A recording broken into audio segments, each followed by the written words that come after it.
speculation over whether the Sussex children, 3-year-old Archie Harrison and 1-year-old Lilibet Diana, will be styled as Prince and Princess has gained momentum in recent weeks. Their parents, Meghan Markle and Prince Harry, were in the UK when Her Majesty Queen Elizabeth II died on September 8 and therefore spent the nation's mourning period with other members of the royal family.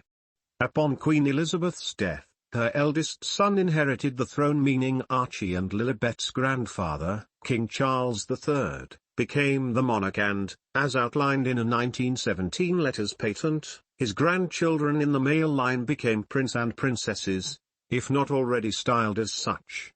However, in what has become the cause of a global debate, Archie and Lilibet's titles on the official royal family website were not changed.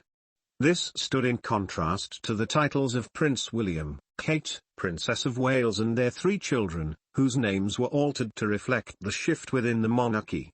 There have been calls for King Charles to make his stance on his US-based grandchildren's styles known, but one royal commentator has claimed the new monarch may not be quick to come to a decision. Victoria Arbiter claimed this is one of Charles's most delicate tests yet, adding the king will want to avoid being labelled petty or cruel. Writing for Australian outlet 9 Honey, Ms Arbiter described it as a grey area and claimed, those behind the scenes will be hashing out the details before confirming the king's stance. Meghan wanted to be rejected by royal family from day one. Meghan claimed royal staff refused to help her in her hour of greatest need, but they don't remember it this way.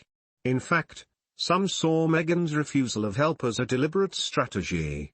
Click here to read more about why staff think Meghan wanted out of the royal family from day one. However, the royal commentator insisted that the new king would be wise to nip the topic in the bud. She said, in light of the Sussexes' willingness to share their truth, it's imperative he use the early days of his reign to tie up loose ends by addressing the issues that may prove detrimental to the crown. As constitutional duties go, most would agree that any decisions regarding titles for 2 small children being raised overseas are far from a priority, but lingering questions over whether or not the Sussexes' offspring qualify has prompted a global debate. The Sussexes reside in Montecito, California, thousands of miles away from Meghan and Harry's former royal life in Windsor. There has been no indication that the Duke and Duchess wish to raise their children within the royal household, leading some to question why Archie and Lilibet would require prince and princess titles. Ms Arbiter wrote, while the king will want to avoid being labelled petty or cruel, one has to ask why he should be expected to bestow titles and styles on 2 children who are unlikely to be working royals. The US does permit American citizens to hold foreign titles, but they carry very little weight.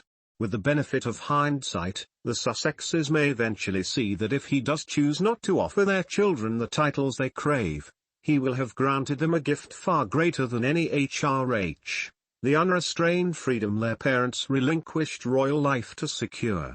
However, Katie Nicholl, author of The New Royals, argues that Archie and Lilibet being named Prince and Princess would give them a better chance